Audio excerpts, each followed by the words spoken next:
Your second one. Anthony Weiner, obviously implicated in the email scandal. Donald Trump, into his great delight, has been commenting on it. We have to take a look. I don't even know if we have to take that. Yes. Absolutely. We don't have to take that on. And that makes me look really stupid, producers, because it's totally tell me what you were impressed with Trump commenting on. I think he can't believe the joy that he has with this. Weiner is the Forrest Gump of perversion. In every historical context, he shows up and he spoils it. In the 1960s, Anthony Weiner would have been an overcoat and nothing else, hiding behind a tree in a Mars low-hanging. He's the bottom. I'd say he's the bottom without being sucked in barrels. Your second thing, I think, Donald Trump saying that if he did what Hillary did, which was the same questions, pre-debate or pre-trial meeting from one of his operatives that had the DNC for example, that he would be electrocuted. They would be put in the electric. So he's saying, because Don Aristotle gave Hillary Clinton the question, that if it had happened on the other side, Trump had got a question from, say, Omarosa, that's all right, that the press would have gone wild with he's got a lot of this. Did it really? And I've been seeing the other front page of the Washington Post, New York Times, I've seen it about the panel of nine pro-Hillary people, and one of the guys said today that he would not going to stand for this. Again, you know what? They're complicit too. Yes, I absolutely think they do. I think they got it from somebody in CNN. If it happened on one occasion, the first time they blamed that guy Black Martin, the second time there's nobody to blame. It was just starting the CNN people. And by the way, I don't think they'd give him the electric chair. I think they would crucify him because it's more drawn out, more painful. All right, gentlemen, there they are. I found tip today, the truth about the presidential campaign and cable TV news ratings. Want the truth? Got it. Tip.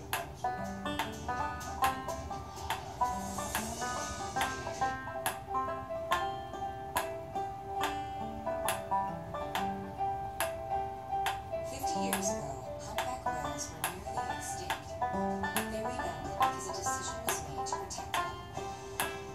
Making the right decisions today for your long-term financial future can protect you and your family and preserve your legacy. Ask a financial advisor on retirement and life insurance solutions from Pacific Life can help you plan for your future. Your ancestors preserved food for the hard times they knew would come. Should you prepare as well? With a Harvest Home Freeze Dryer, you can preserve all your favorite foods for up to 25 years. Meats, fruits, vegetables, ice cream, even lasagna can be freeze-dried right in your home, maintaining their original taste and nutrition. This just might save your life. For more information, call today or visit harvestright.com.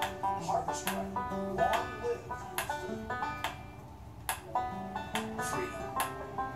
One nation in all of human history was built on that bedrock. Ours. Freedom has made America exceptional. But it can only last if you and I choose to act as people of character. Forging character has been the pursuit of Hillsdale College since 1844.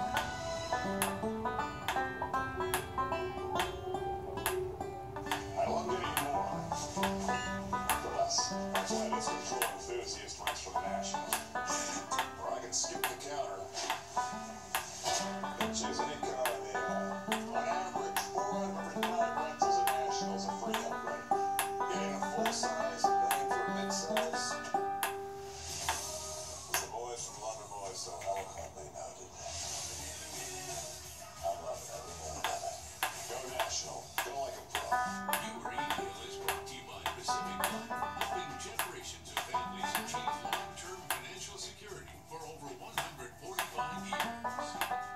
Back to today, cable TV news ratings and the presidential campaigns. Interesting stuff here. First tickets going fast for the spin stops here tour 2017. Start big. Miller and Waters for the first time. See everybody in Tulsa, Oklahoma at the BOK Center Friday night, January 13th. Coming up. Reading, Pennsylvania at the San Diego Arena Saturday, January 14th. We'll go out to Omaha, Nebraska at the Century Link Arena March 24th, Friday. Travel on to Tacoma Dome Saturday, March 25th. Looking forward to that. Finally, Theater in Westbury, Long Island, June 17th, right before Father's Day. Tickets going fast. Will sell out. We have a great Christmas now.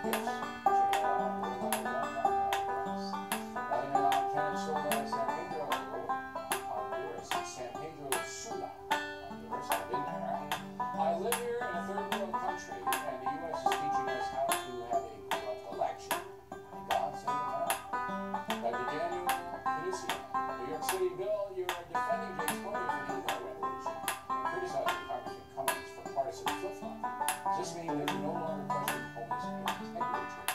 He should have fought for a grand jury in the email case, doctor. That's my major beef. Fred Mack, St. Louis, bill your comments about the completely wrong. Even Judge Janine blasted him for actions so close to the election. Kathy Marshall, Manassas, Virginia, when Don Brazil went low, Hillary did not object. She willingly stole the debate question and did not apologize. Lorraine Kiewit, out to California, a graduate of DePaul University, and stunned or banned the unborn lives matter poster on campus. I will no longer donate. George Starner, Cape Coral, Florida, O'Reilly, you were correct in stating that drug dealers are not criminals, but neglected to remind viewers President Obama does not feel that way. We've covered the president's big mistake extensively with George. Don Brown, Pinewood, Pennsylvania, just finished killing the rising sun. My father was also in the Pacific and was on Okinawa. The most moving part of your book, Mr. O'Reilly, was the part about your father's mom. That was not easy for me to write. I'm glad I did. Thanks for reading the book.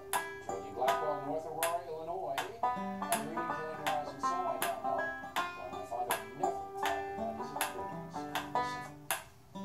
And finally, fact of the day. October was a huge ratings month for the Fox News channel, thanks to Donald Trump and Hillary Clinton. Last night on Halloween, the two airings in the factory produced 6,300,000 viewers. Incredible ratings. In the regular time slots for the entire month of October, FNC dominated with the top 6 rated programs in theaters. Factor number 1 for the 191st consecutive month, averaging almost 3,400,000 viewers at 8 Eastern time. Second, Kelly, Freddie Hannity, then Brett Baer, the 5, and here 6. In the 25-54 demographic, the Factor won easily, Hannity second. Again, the big numbers are due to the presidential campaign. Now, as always, there is misleading propaganda put out by some TV people who add in special events like post-debate analysis and political speeches during hours. And they add those to the viewer totals. That kind of viewer inflation is a one-off, not indicative of success. Truth is, on a day-by-day basis, the Factor continues to rule. And we here continue to thank you for making that possible. And that's it for tonight. Please check out the Fox News Factor website, different from BillO'Reilly.com. Also, everybody is spelled out about the Factor anywhere in the world. ReillyFoxNews.com. ReillyFoxNews.com. Name and time if you wish to opine. We're in the species. Not pertains to the right? Now, for you BillO'Reilly.com premium members, there's an extra special no-spin news posted for you. Check that out on the campaign. Again, thanks for watching us tonight. I'm Bill O'Reilly. Please always remember that the skin stops here. We are definitely looking out for you.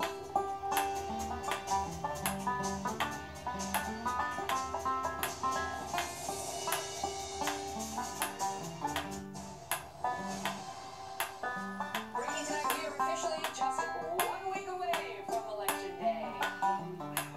I know, and tonight, new polling suggests this thing could be getting tighter all the way to Election Day. Welcome to the Kelly File, everybody. I am Megyn Kelly. 7 days out, a brand new ABC News Washington Post tracking poll shows a virtual dead heat. Look at this. Donald Trump taking the lead in this poll at 46% to Hillary Clinton's 45%. Just over a week ago, she had a 12-point lead in this tracking poll. 2016, everybody. 2016. I know, it's like this. Right? It's like, wait, what? It comes just days after the dramatic news that the Clinton email investigators are back to work on the case. And in the days that followed, it would appear that is, contrary to many headlines you may have seen yesterday elsewhere, that is having an impact on this race. Take a look. According to the poll, support for both candidates had been climbing in recent weeks. That is until this weekend. While Trump backers stayed steady, Team Clinton suffered a drop of 8 points when it comes to voter enthusiasm. In moments, we'll take a deep dive into all the latest numbers with Larry Sabato and Karl Rove. But we begin tonight with our chief political correspondent, Carl Cameron, reporting tonight from Eau Claire, Wisconsin, where Donald Trump just held a rally. Carl? Hi, I'm Megyn, and I warned you 10 days ago that the polls always tighten in the final days, and that this one was going to go right down to the wire. And it certainly looks that way. Trump today put a perfect illustration of what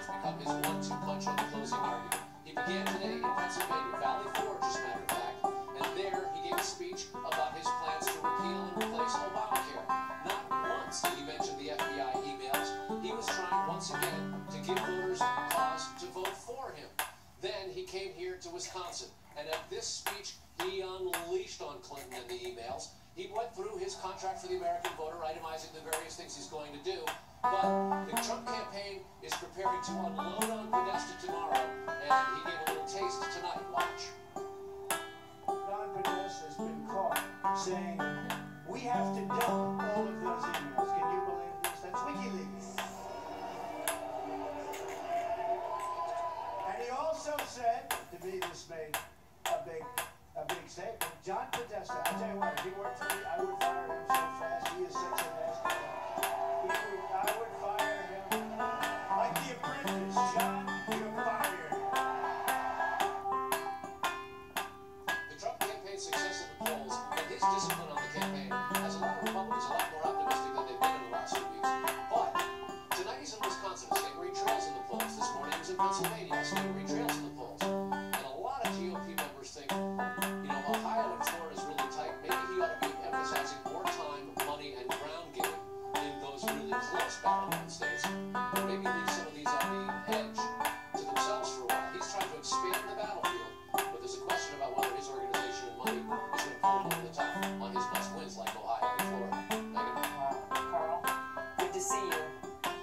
Spent a lot of time out there in Wisconsin back when I was practicing law. And what I remember is the place I stayed, the front desk girl was the same girl who would bring you your room service, and she would bring your bag up for it. I mean, it was like that poor woman worked so hard at that one hotel. It's a small town, and there's news to discuss. So we have big changes when it comes to the Fox News electoral outlook, just 7 days out. Our decision desk made 4 changes, four today to its map. 2 in Donald Trump's favor, 2 more in Clinton's direction. Trace Gallagher has the latest live from LA newsroom. Trace? Maybe this time last week on the Electoral College map, Donald Trump appeared down and out. This week he's still down, but far from out. And a big reason is movement in what many consider the grand prize battleground state of Florida, which the Fox News decision team is now moving from lean Democrat to toss-up. Hillary Clinton's support in Florida has remained very steady, but Donald Trump has now picked up a couple of points. For Trump, Florida is a must-win, and now at least it looks like he could win.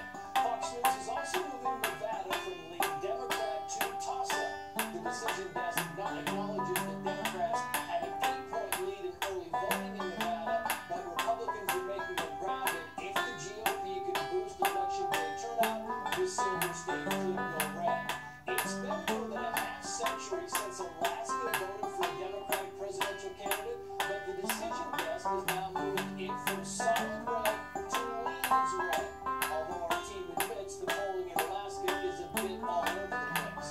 Finally, North Carolina now shifts from toss-up to lean Democrat. That's based on Clinton leading in 21 of 23 North Carolina polls listed by Real Clear Politics. So here's the bottom line.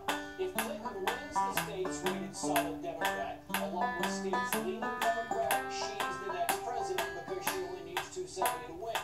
If Trump wins the solid Republican states along with the states leaning Republican, he gets 174 electoral votes. If he then wins all the toss-up states, that adds another 77, giving him 251.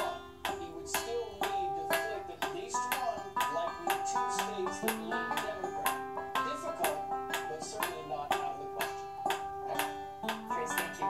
So with the map and that kind of play, where exactly should these candidates be focused? Joining now, Director of UVA Center for Politics, Dr. Larry Sabio, and Fox News political contributor and former Deputy Chief of Staff to President George W. Bush, Carl Wolf. Great to see you both.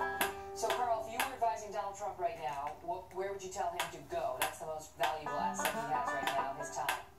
I call it 7 and 7. He's got 7 days, and he's got to cover 7 states, which is a very large number of states to be focused on as you come down at the end. He has to win Iowa, Florida, and Ohio, where he leads in Real Clear Politics average. So he's ahead of all of those in the RCP average. But that only gives him 244.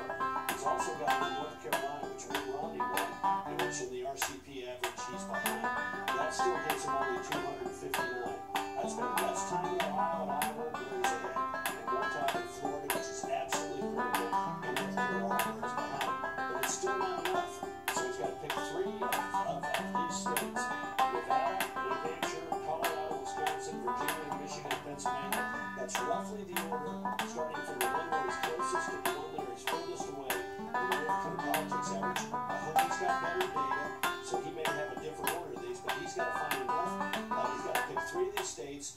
Any combination of winning 2 of them will give him the White House as long as he carries these other 4.